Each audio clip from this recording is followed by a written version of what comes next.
That is why your life is beautiful. ஹalleluya. கடைசியா இந்த ஆராதனை முடிவிலே சகோதரன் தாவீதை குறித்து சொல்லிக் கொண்டிருந்தார். At the end of the worship we see that brother was speaking about David. ஒரு பெரிய பலி விருந்து செய்யப்பட்டிருந்தது. பெரிய பலி விருந்து. There was a great feast.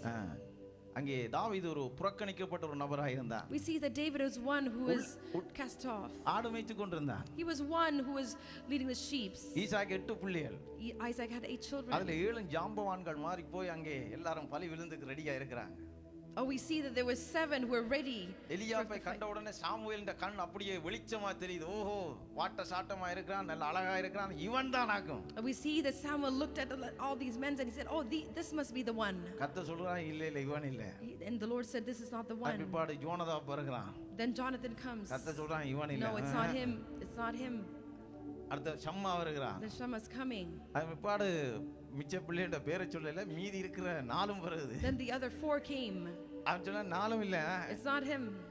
No, it's not the one. Samuel கேக்குறான், உன் பிள்ளைங்க இவ்வளவுதானா? And then Samuel was asking, "Is that all your children?" ஒரே ஒருத்தன் இருக்கிறான். There is one. ஆடு மேய்ச்சு கொண்டிருக்கிறான். He is leading his sheep. அவனை வரை சொல்லு என்று சொல்லுகிறான். He says, "Bring him." அவனுக்காக அந்த பெரிய விருந்து கூட காத்திருக்கிறது. We see that for him that great feast was waiting. புறக்கணிக்கப்பட்டவன். He was one that was cast off. He was one that was neglected. He was one that was ignored. That is the type of people you and I. கர்த்தர் கணக்கெடுத்தாரா இல்லையா? Did God ரட்சித்தாரா இல்லையா? Did he save us? உட்கார வச்சிருக்காரா இல்லையா? இல்லையா? Did he make us sit here? அழகு பார்க்கறாரா இல்லையா? Did he make him beautiful? எதனாலே? Why? நாம் வாழ்ந்து கொண்டிருக்கிறோம் எதனாலே? Why are we living? எங்க வாழ்க்கை என்னைக்கோ முடிஞ்சிருக்கும். Our life would have ended before. சில பேர் வியாதியிலே மரித்திருப்பீர்கள். Some people may have died சில பேர் in வாழ்க்கையிலே sickness. பலவித தவறான தீர்மானத்தினால் தற்கொலை எண்ணங்களுக்கு போய் அதிலே உங்க வாழ்க்கையை முடித்திருப்பீர்கள். Some of you may have suicided. ஆனால் அந்த புறக்கணிக்கப்பட்ட உங்களையும் என்னையும் தேடி ஒருவர் வந்தாரே. But God came to us. இந்த இருதயமாகிய முன்னணையிலே கிடத்தப்படும்படியாய் நீங்கள் அனுமதித்த பொழுது ஒரு வாழ்க்கைக்கு ஒரு பெரிய அழகை கொடுத்தாரே. Amen. Because you accepted for him to be laid in this manger, God has given you a beautiful life. அருமையானவர்களே, அந்த முன்னணை தான் இன்னைக்கு அரியணையாக மாறி இருக்கிறது. Amen. We see that this manger has become தேவகுமாரன் உங்களுக்குள்ளே வந்ததின் மூலமாய் தான் உங்கள் வாழ்க்கைக்கு ஒரு அற்புதமான அழகு கிடைத்திருக்கிறது. Amen. Because the Son of God came into your life, that is why your life is beautiful. யாத்திராகம புத்தகம் 33ஆம் அதிகாரம் 16வது வசனத்தை எடுத்து வாசிப்போம். Exodus chapter 33 verse 16. யாத்திராகமம் 33:16. எனக்கும் உமது ஜனங்களுக்கும் உம்முடைய கண்களில் கிருபை கிடைத்தது என்பது எதனால் அறியப்படும்? நீர் எங்களோடே வருவதினால் அல்லவா? இப்படியே பூமியின் மேலுள்ள ஜனங்கள் எல்லோரிலும் நானும் உம்முடைய ஜனங்களும் விசேஷித்தவர்கள் என்று விளங்கும் என்றான்.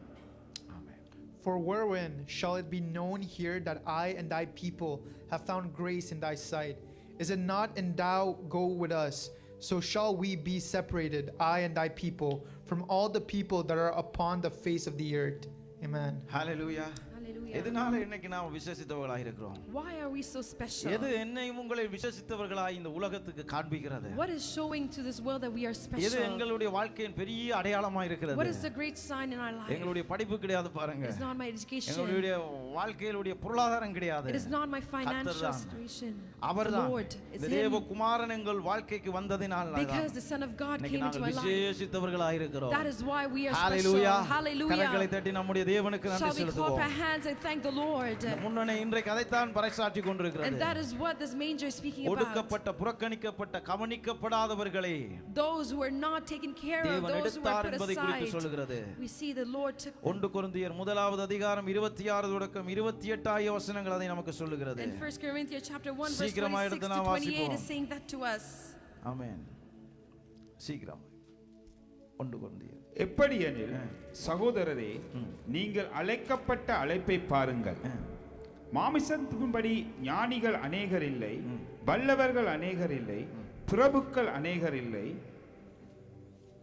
For you see your calling, brethren, how that not many wise men after the flesh, not many mighty, not many noble are called. வேத வசனம் சொல்லுகிறது பாருங்க.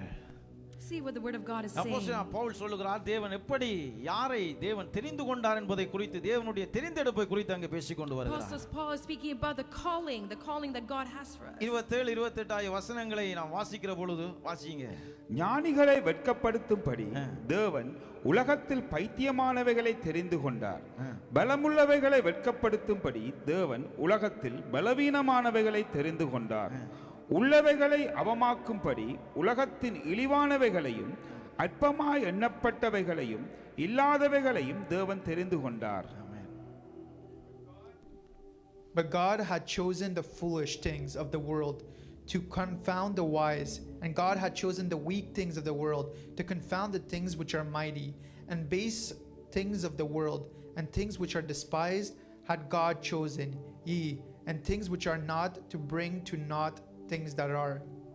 ஹalleluya. Hallelujah. தேவனுடைய தெரிந்தெடுப்பை குறித்து நாம் இங்கே வாசிக்கிறோம். Here we see how God chose us. எப்படிப்பட்டவர்களை தேவன் தெரிந்தெடுக்கிறார் பாருங்க. We see the type of people that God chooses. ஞானிகளை வெட்கப்படுத்தும்படி தேவன் பைத்தியமானவைகளை அங்கே தெரிந்து கொண்டாராம். Amen. To shame the wise, God chooses those who are. பலமுள்ளவைகளை வெட்கப்படுத்தும்படி அதுக்கு அதிகமான பலமுள்ளதை தேவன் எடுக்கல, பலவீனமானதை தேவன் எடுத்தாராம். Amen. To put to shame the mighty, God chose the weak.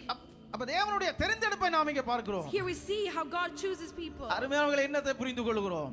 One thing we. இந்த உலகத்திலே இருக்கிற காரியங்களை நாங்கள் அழகுபடுத்தும்படி தேவனால் தெரிந்தெடுக்கப்பட்டிருக்கிறோம் என்பதை வேதவசனம் சொல்கிறது. Amen. To make things beautiful in this world, we have been chosen by God. That's what we உலகத்திலே understand. அற்பமாய் கணக்கில் எடுக்கப்படாத நபர்களை எடுத்து தேவன் அவர்களுக்கு அழகை கொடுத்து அவர்களுக்கு ஒரு அற்புதமான வாழ்க்கையை கொடுத்து இந்த உலகத்தை அழகுபடுத்தும்படியாய் தேவன் உங்களை தெரிந்தெடுக்கிறார் என்கிற செய்தியை கிறிஸ்துவின் பிறப்பின் மூலமாய் தேவன் கொண்டு வந்தார். Amen. Through the birth of Jesus Christ, we see that God has chosen people to be beautiful in this world. இந்த